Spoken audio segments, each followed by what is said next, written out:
Muhammad Fadil, siswa kelas 11 SMA 7 Pindrang, Sulawesi Selatan, berhasil lolos dalam seleksi konferensi internasional tingkat dunia. Konferensi yang diikuti siswa kelas 11 itu adalah Harvard Project for Asian and International Relations yang berafiliasi dengan Universitas Harvard. Siswa asal Kecamatan Supa ini akan mengikuti konferensi internasional secara Zoom atau daring selama 3 hari, mulai Jumat 21 Agustus hingga Minggu 23 Agustus. Pelaksanaan konferensi akan berlangsung di Hanoi, Vietnam. Konferensi Harvard Project for Asian and International Relations adalah forum akademik dan profesional internasional tahunan terbesar yang dikelola sepenuhnya oleh mahasiswa Universitas Harvard. Prestasi membanggakan tersebut diraih setelah Fadil mengikuti serangkaian tahapan seleksi ketat yang diselenggarakan oleh Badan Mahasiswa Universitas Harvard. Ia berhasil menyisihkan puluhan ribu pendaftar dari berbagai negara sebelum akhirnya dinyatakan lolos sebagai delegasi Indonesia.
Jalan nih.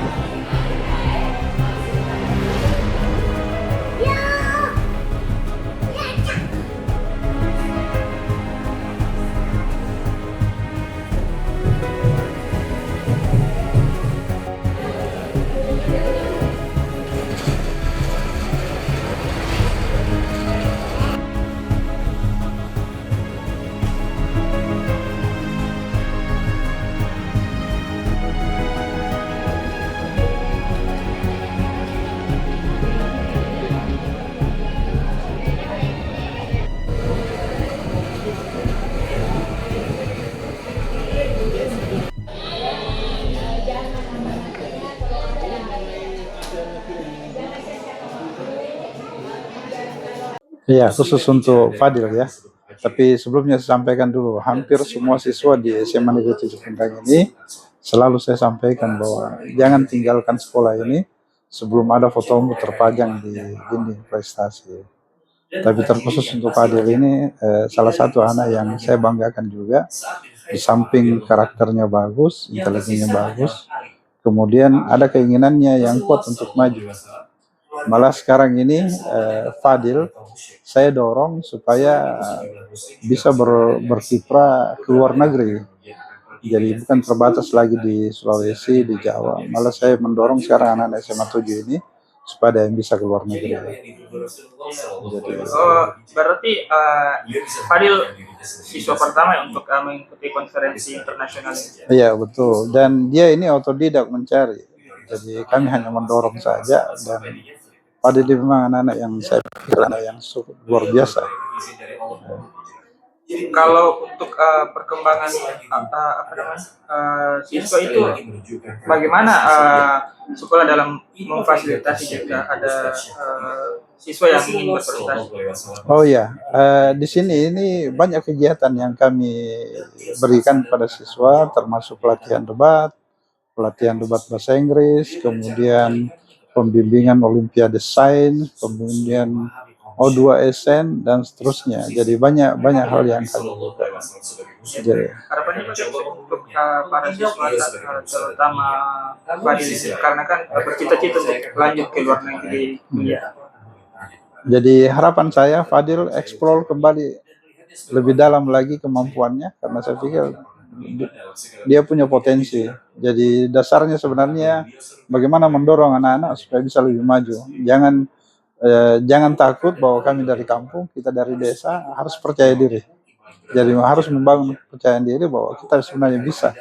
Tentu kita harus punya keinginan yang kuat, karena itu modal besar.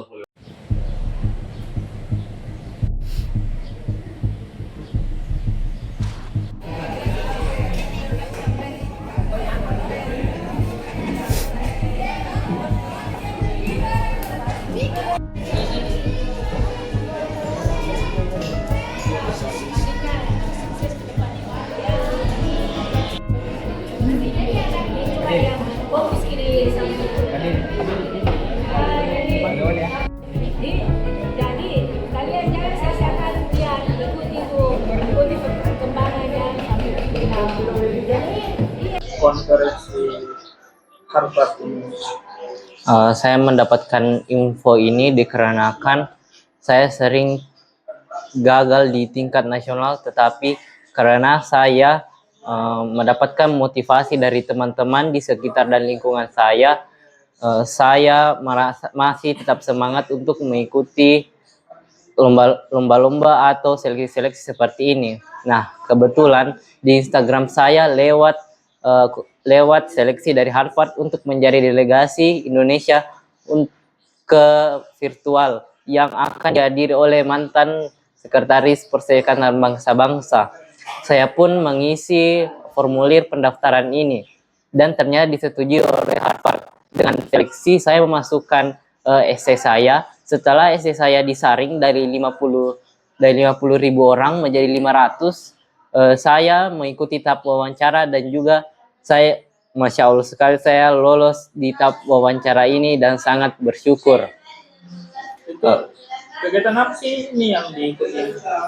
Kegiatan ini diselenggarakan oleh BEM, bisa disebut BEM oleh Harvard karena mahasiswanya yang melaksanakannya. Nah, di kegiatan ini kita akan melakukan konferensi online di mana kita akan bertemu dengan pemuka-pemuka dunia. Adapun pembicaranya seperti mantan Sekretaris Jenderal PBB Perserikatan Bangsa-Bangsa dan mantan pembicara seperti mantan Presiden Korea Selatan, mantan Presiden Singapura, dan juga mantan Presiden Organisasi Kesehatan Dunia yang dari PBB. Bagaimana untuk proses seleksi pada kegiatan internasional ini? Proses seleksi kami dulu mengirimkan portofolio kami sebelum memulai esai. Nah, ketika portofolio sudah disetujui atau diupset oleh Harvard, kami diarahkan untuk membuat esai dengan tema yang ditentukan, yaitu Reasoning and Resolve. Nah, setelah tema esai tersebut, kami melanjutkan ke tema wawancara. Dari semua seleksi itu, kami disaring dari 50.000 peserta di seluruh dunia menjadi 500 peserta. Oh, berarti sangat ketat ya mengikuti kegiatannya. Persentase untuk lolos pada kegiatan ini yang saya temukan di riset terbarunya hanya sampai 1% sampai 3%. Oh, jadi perwakilan dari Indonesia itu ada berapa? Perwakilan dari Indonesia yang baru terpublikasikan ada 2, yaitu saya dan juga ada salah satu orang yang saya temukan di sosial media. Oh, berarti setelah mengikuti kegiatan ini, itu program selanjutnya dari Harvard bagaimana? Apakah akan ada jaminan untuk bisa masuk ke Harvard atau bagaimana? Bisa dijelaskan? Biasanya sih ada ya, karena kita sudah memegang sertifikat dari Harvardnya langsung. Nah, untuk sertifikat ini kemungkinan bisa dijadikan pertimbangan untuk masuk ke Universitas Harvard di US. Jadi bagaimana untuk langkah setelah lulus?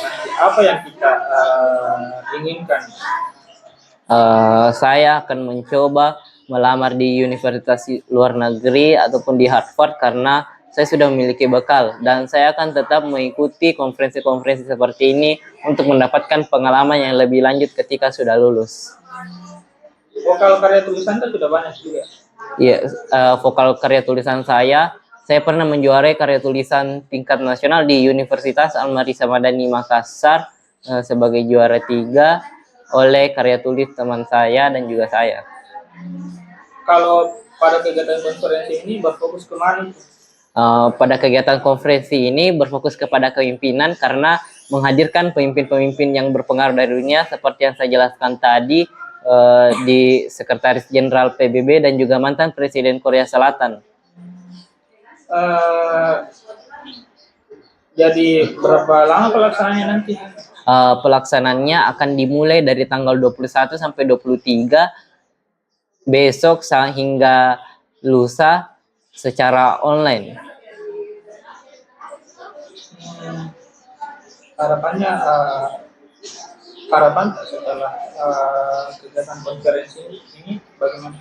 Harapan saya adalah saya bisa mendapatkan koneksi baru karena ini bertaraf internasional, dan saya juga tetap mendapat motivasi dari teman-teman dan lingkungan saya untuk mengikuti kegiatan-kegiatan seperti ini.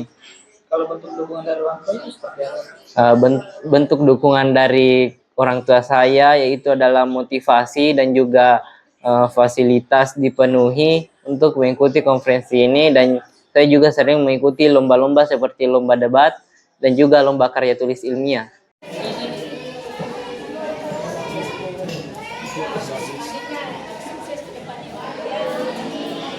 Download Tribun X sekarang, menghadirkan lokal menjadi Indonesia.